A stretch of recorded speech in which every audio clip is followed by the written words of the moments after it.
దానిని మనకు అంటుకోకుండా, అది మన మీద ప్రభావం పడకుండా దానిని ఎప్పటికప్పుడు జాగ్రత్తగా, అంతేనా? అలా మనం ఉంటేనే ప్రభు యొక్క వాగ్దాన ఫలములు మనం పొందుకోవటానికి అవకాశం ఉంది. మరి ఈ మానుకోకుండా మనం ఇక్కడికి వచ్చి ఏడిస్తే, ఇక్కడికి వచ్చి నువ్వు ప్రార్థన చేస్తే మరి దేవుడు నీకు సహాయం చేస్తాడా? చెప్పరేంటండట, చేస్తాడా? ఇప్పుడు అత్తగారి మీద పోట్లాడుకోకుండా, లేకపోతే అత్తగారు ఒకవేళ నువ్వు సరిగ్గా లేకపోతే అత్తగారు నిన్ను ఏమనుకోకుండా ఎట్లా ఉంటుంది? ఇప్పుడు నయోమి రూతు ఎలా ఉన్నారు? నయోమి దగ్గర ఏమన్నా బాగా బలం ఉందా? పోనీ ఏమైనా డబ్బులు ఉన్నాయా? లేకపోతే ఆమె దగ్గర ఏమన్నా వెండి బంగారాలు నేను చూసిందా? ఏమీ లేవు. అన్నీ పోగొట్టుకుంది, మారైపోయింది. ఇప్పుడు ఏమంటుంది? నీ జనులే, నీ దేవుడే, నువ్వెక్కడుంటే, నువ్వెక్కడ చచ్చిపోతే ఇక మరణం తప్ప ఏది మనల్ని ఏంటి? ఏం చూసింది ఆమె? ఏం చూసింది అక్కడ ఆమెలో ఉన్నటువంటి ప్రేమ, ఆమెలో ఉన్న మంచితనాన్ని చూడగలిగింది. ఈరోజు నీ జ్ఞాపకం చేస్తాను, నేను ఎంత కష్టపడ్డాను, ఇంత చేశాను, నాకు మొదట నువ్వు ఎందుకు పెట్టావు, నాకు నీళ్ళు ఎందుకు పోయావు అని నువ్వు కర్రో చాటో పట్టుకుంటే, ఏమండి పెడితే తింటారు కానీ కొడితే ఎవరైనా పడతారా? పెడితే తింటాం కానీ కొడితే ఇవాళ మనం ఏం చేస్తున్నాం చెప్పండి? మొదటి చేయట్లా, నేను సంపాదించాను, ఇది నా కష్టాజీతం, అవసరమైతే ఇంచు బయటికి పో. ఏమవుతుంది? ఇది గొడవ కాదు, సమస్యలు కాదు, ఈ ఇబ్బందులు కాదు. జాగ్రత్త. మనం ఏమవ్వాలంటే దేవుని యొక్క వాగ్దాన ఫలములు మనం పొందుకోవాలంటే మనం ఏం చేయాలి? దేవుని ఎడల భయమును, దేవుని ఎడల మనకేముండాలి? పరిశుద్ధత కలిగి మనం జీవించినప్పుడు దేవుని వాగ్దానములు మన కుటుంబాలలో నెరవేర్చబడతాయి. నీ జీవితంలో పరిశుద్ధత లేకుండా దేవునికి ఇష్టలుగా ఉండలేవు, దేవుని కార్యాలు చూడలేవు. దేవుని యొక్క పరిశుద్ధమైన బల ఆరాధనలో, ఆయన శరీరంలో, ఆయన రక్తములో మనము పాలు పంపులు పొందలేము. అయోగ్యముగా మనము దేవునితో అయోగ్యముగా దేవునితో మనము ప్రవర్తించకూడదు. జాగ్రత్తగా మనం ఉండాలి. ఇది మనకు వాక్యం నేర్పుతున్నటువంటి మాటలు. మనం ఏం చేస్తున్నాం కానీ వింటున్నాం, కానీ మనసులోకి మాత్రం చేర్చుకో. ఎందుకేనో పుట్టు క్రైస్తులువి, ఇవాళ కొత్తగా పుట్టేవేంటి ఏమన్నా? పోనీ ఇవాళ కొత్తగా వచ్చేవేంటి ఏమన్నా దేవుని మందిరానికి? మీ తాతలు, మీ ముత్తాతలు అండి, ఆ తర్వాత మీరు, మీ తర్వాత మీ పిల్లలు వస్తానే ఉన్నాం, పోతానే ఉన్నాం. కానీ ఏం చేయలేదు మనలో, ఏమి లేదు మనలో. దేవుని వాగ్దానం నెరవేర్చుకోవటానికి కావాల్సిన భయం లేదు, కావాల్సిన పరిశుద్ధత మనలో లేదు. వెళుతున్నాం పోతున్నాం అన్నట్టుగా మన జీవితాలు ఉన్నాయి. ఏమైపోయాం మనం చివరాఖరికి? నా ఎంక చూడండి కాస్త, నా ఎంక చూడండి కాస్త, వాక్యం చెప్తే నేను నా వైపు చూడండి. హల్లెలూయా. చెప్పండి, మనం ఏమవ్వాలి? దేవుని వాగ్దానం మన పట్ల నెరవేర్చబడాలంటే మనలో దేవుని యందు భయభక్తులు ఉండాలి, మనకు దేవుని యందు పరిశుద్ధత మనకు ఉండాలి. అప్పుడు దేవుడు మనకేం చేస్తాడు? చక్కని వాగ్దానములన్నీ, హల్లెలూయా, వాగ్దానములు నెరవేర్చేవాడని పాట పాడతాం. కానీ ఆయన ఒక పూట 2 పూటలు ఆలస్యం చేస్తే తాయితీ దగ్గరికి పోతాం. ఏమైనా భక్తి అనేదే? మరి ఈ మాత్రం భక్తికి నీకు దేవుడు ఏం సహాయం చేస్తాడండి? ఈ మాత్రం భక్తికి నీ ప్రార్థనకి దేవుడు సహాయం చేస్తాడా? లేదు. కనుక జాగ్రత్తగా ఈ సంవత్సరం మనం ఏం చేయాలి? వాగ్దానాలు దేవుడు మన పట్ల నెరవేర్చాలంటే మనం ఏం చేయాలి? దేవుని యందు భయభక్తులు కలిగి ఉందాం. యెహోషువ గ్రంథం 3వ అధ్యాయం 5వ వచనం చదువుదాం. యెహోషువ గ్రంథము 3వ అధ్యాయము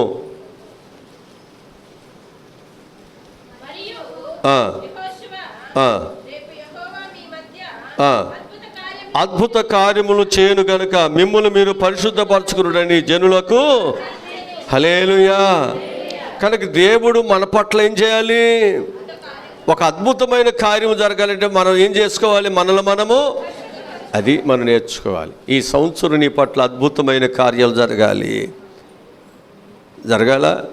జరగాలన్న వాళ్ళు గట్టిగా చప్పట్లు కొట్టండి.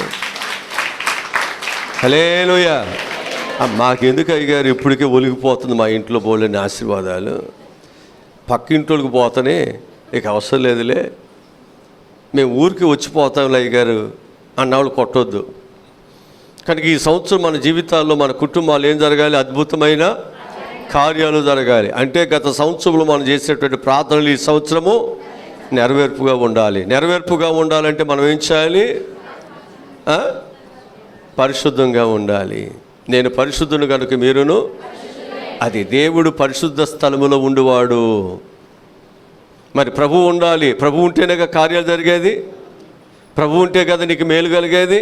మరి ప్రభు ఉండాలంటే మనం ఏం చేయాలి? మన శరీరమునకు కల్మషం అంటుకోకుండా, అంతేనండి, మన యొక్క శరీరంలో పాపము దుర్మార్గత అనేటువంటిది లేకుండా దానిని పూర్తిగా ఏం చేయాలి?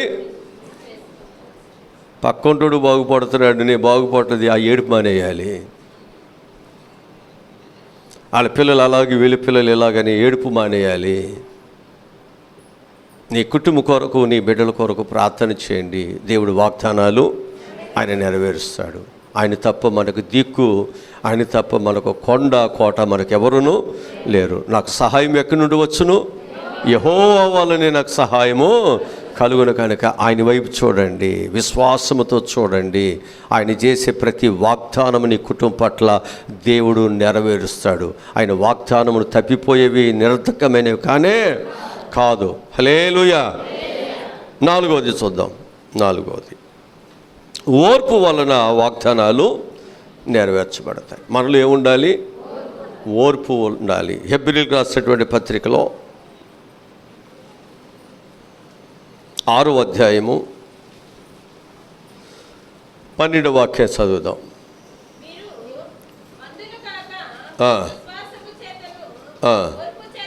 ఓర్పు చేతను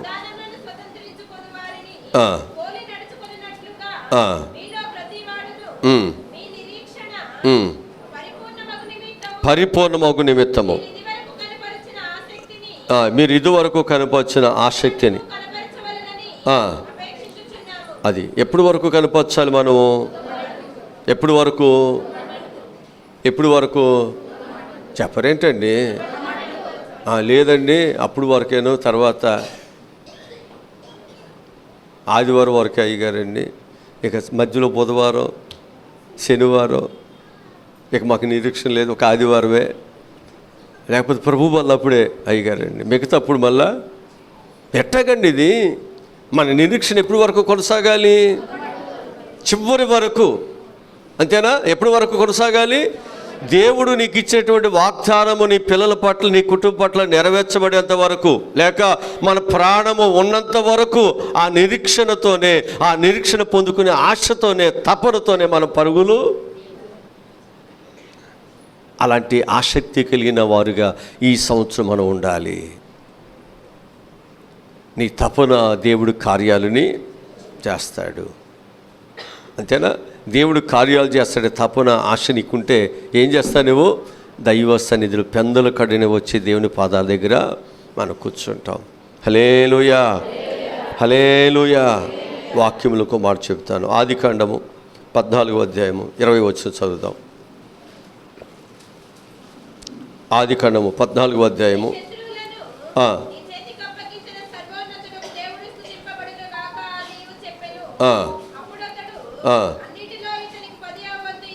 అన్నిటిలో ఏం చేశాడంట? 10వ వంతును దేవునికి ఇచ్చాడు. ఎందుకని? నీ శత్రువులు నీ చేతికి మహోన్నతమైన దేవుడు స్తుతింపబడునుగా కానీ. హల్లెలూయా. కనుక మనం ఏం చేయాలంటే, మన శత్రువులను దేవుడు ఏం చేస్తున్నాడు? మన చేతికి అప్పగిస్తున్నాడు. దేవుడు చెప్పాడు కదా, నీ శత్రువులను నేను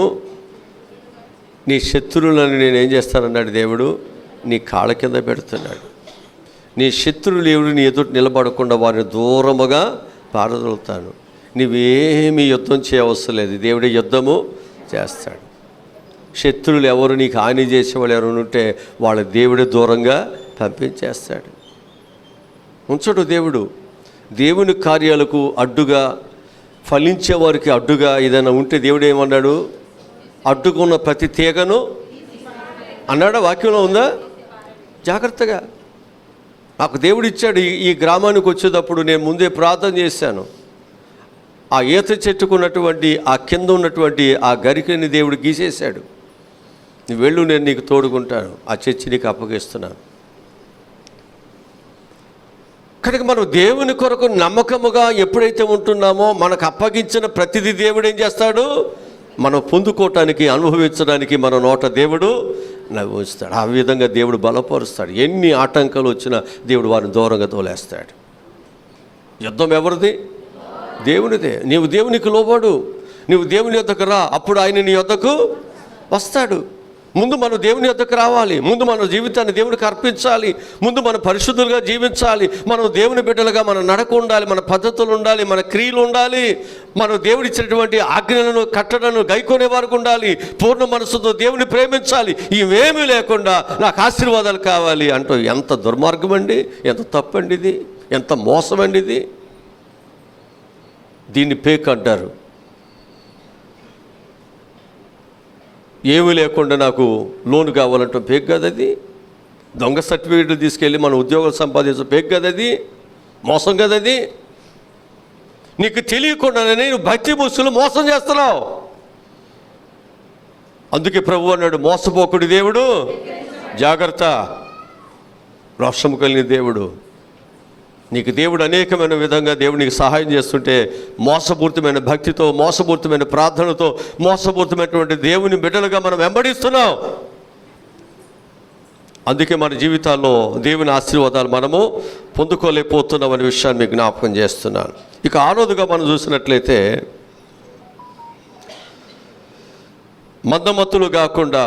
మత్తులుగా కాకుండా దేవుని యొక్క వాగ్దానం పట్ల మన విశ్వాసత కలిగిన వారుగా ఉండండి. అప్పుడు దేవుడు నీ వాగ్దానాల్ని నెరవేరుస్తాడు. మందమత్తులుగా ఉండొద్దు, సురికైన వారుగా ఉండండి. దేవుడిని పట్ల కార్యాలు చేస్తాడని. ఎన్ని బలహీనతలు ఉన్నా, ఎన్ని బాధలు ఉన్నా, నువ్వు దేవుని ప్రేమించే విషయాలు పెందల కడనే లేచి దేవుని ప్రేమించాలి. మందమత్తులుగా ఉండవద్దు, సోమరిపోతులుగా ఉండవద్దు. కష్టాలు ఉన్నాయి, బాధలు ఉన్నాయి, ఇబ్బందులు ఉన్నాయి. నా దేవుడు నా కష్టాలు తీరుస్తాడన్నప్పుడు ఎన్ని రోగాలు, ఎన్ని బాధలున్నా హాస్పిటల్కి వెళ్తే డాక్టర్ చూస్తే నా జబ్బు పోతున్నప్పుడు ఏమనుకుంటాం? మంచం మీద అయినా మోసుకుని వెళ్తాం, అంబులెన్స్లైనా తీసుకువెళ్తాం. అవునా కాదండి? ఇంటి దగ్గర పెట్టుకోగా. ఎందుకని మనం ఎందుకు చేయట్లేదు ఆ పని? దేవుడు కార్యములు చేస్తాడన్నప్పుడు నీవెందుకు దేవుని దగ్గర బలహీనంగా ఉంటున్నావు? ఎందుకు నువ్వు దేవుని దగ్గర ఒక బలమైన బిడ్డగా ఎందుకు మోకరిల్లి దేవుని దగ్గర విశ్వాసముతో ఎందుకు ప్రార్థించలేకపోతున్నావు? ఆలోచించావా? నీ భక్తి ఎలా ఉందో ఎప్పుడైనా ఆలోచించుకున్నావా? నీ విశ్వాసం ఎంత కరెక్ట్గా ఉందో ఎప్పుడైనా ఆలోచించావా?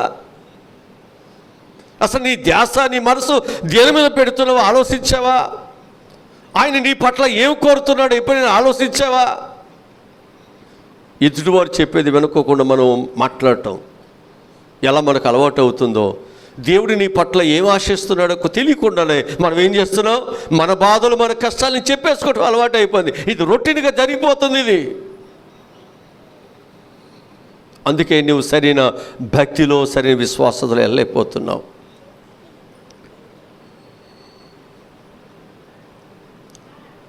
ఒకడు యెరూషలేము నుంచి దిగి వెళ్ళిపోతున్నాడు, దొంగల చేతులు పడ్డాడు. 3 మనుషులు వెళ్ళారు, దాటుకుంటూ పోయారు 2. ఒక అతను ఏం చేశాడు? ఒక ఆయన ఏం చేశాడు? అతను ఎవరు? సమరయుడు. ఎవడు? వాళ్ళకి శత్రువు అంటారు అనేవాడు. మిగతా వాళ్ళు తన వాళ్ళే అనుకుందాం, తన కులస్తులు అనుకుందాం. ఇప్పుడు వీళ్ళు ఏం చేశారు? దాటిపోయారు.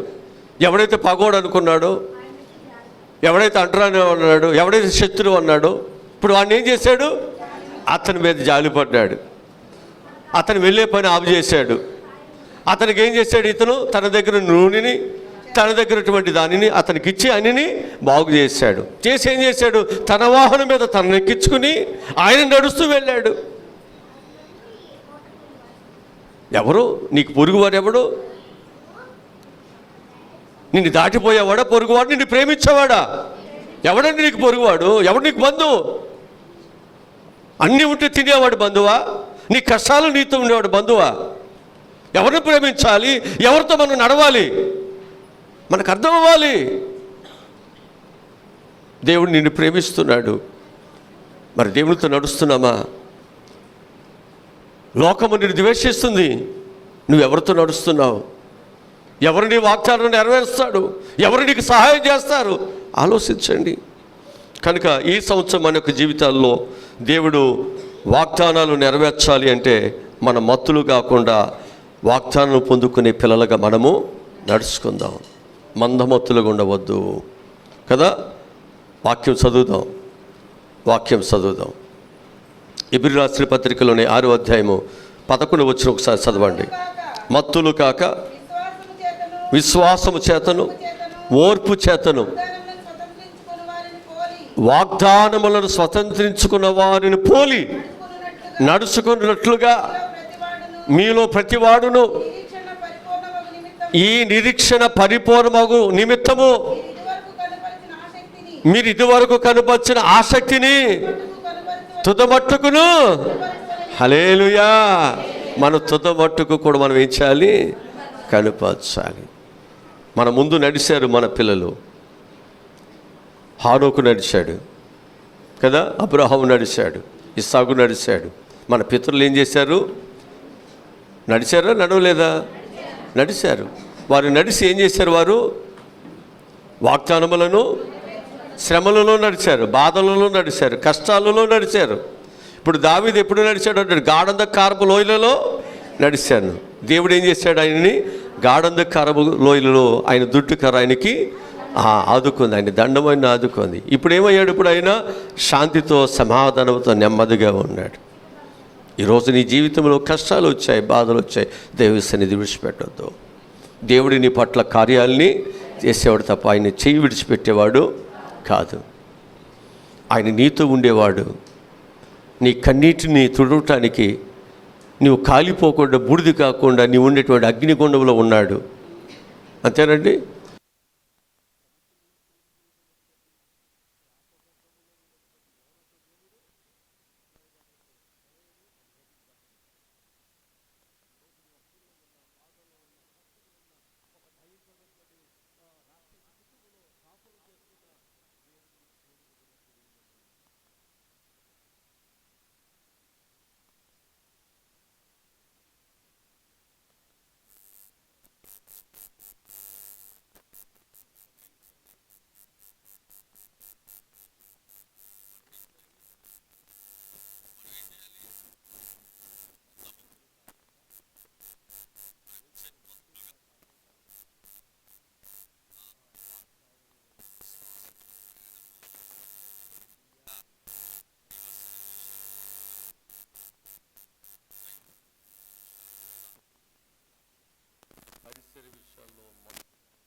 కాస్త మా వాక్యాలు కాస్త యూట్యూబ్లో ఏదైనా కాస్త కాస్త పెట్టుకోండి అంటే ఒకరు పెట్టుకోరయ్యే.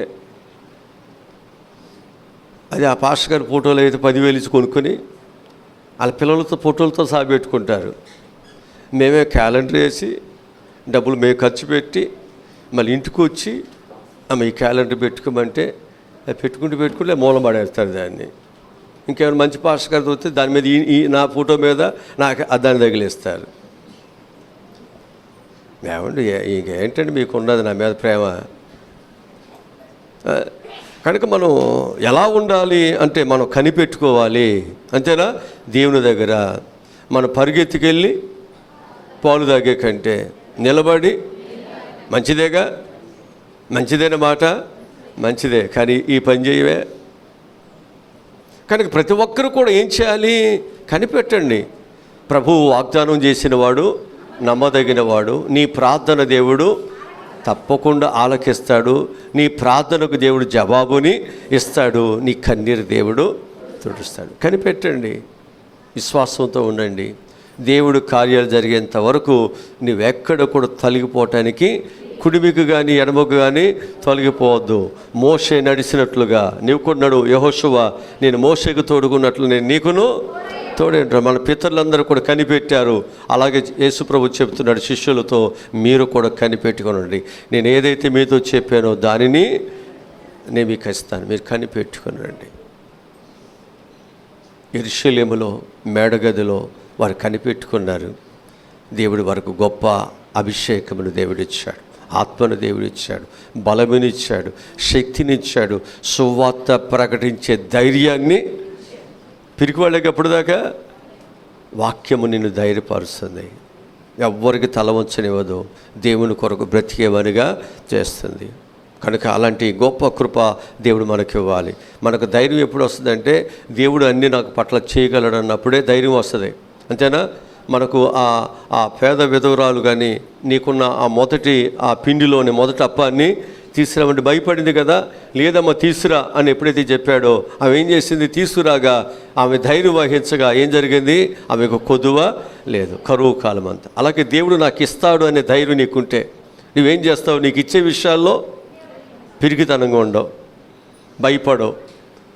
దేవుడికి నేను 10 రూపాయలు ఇస్తే ఆయన నాకు 100 రూపాయలు ఇస్తాడన్నప్పుడు, ఆయనకి నేను 100 రూపాయలు ఇస్తే ఆయన నాకు 1000 రూపాయలు ఇస్తాడన్నప్పుడు నువ్వు భయపడతావా? మరి మనం భయపడుతున్నాం అంటే ఏంటి? అంటే మనకేమీ లేదు, దేవుడు నా పట్ల ఆయన కార్యాలు వాగ్దానము నెరవేర్స్తాడని ఉందా? లేదు మనకి. కనుక మనం ఏమవ్వాలి? ఆయన మన పట్ల వాగ్దానము నెరవేర్చేటువంటి ధైర్యము మనలో ఉండాలి. ధైర్యం ఉన్నప్పుడు మనం ఏం చేస్తాం? దేవుని కొరకు మనం ధారాళంగా దేవునికి ఇస్తాం. ఈ సంవత్సరం అలాంటి కృప దేవుడు మనందరికి దయచేయనుగాక. ఆమేన్. తల ఉంచండి, ప్రార్థన చేసుకుందాం. మా ప్రభువా, వాక్యమైన దేవుడివి అనేక విషయాలు ఈ సంవత్సరంనైనా మీరు మాకు నేర్పిస్తున్నారు. కనుక ఈ మొదటి పునరుద్ధాన దినంలోనైనా వాగ్దానాలు నెరవేరాలంటే ఏం చేయాలో కొన్ని విషయాలు మాకు నేర్పించారు. కనుక మేమందరమునైనా ఆ వాగ్దాన ఫలములు పొందుకునే పిల్లలుగా ఈరోజు చెప్పిన వాక్య ప్రకారం మేము నడుచుకున్నట్లు సహాయములను దయచేయమని యేసు నామములో ఈ మనవులి ప్రార్థన అడిగి పొందుకుని ఉన్నాము తండ్రి. ఆమేన్, ఆమేన్.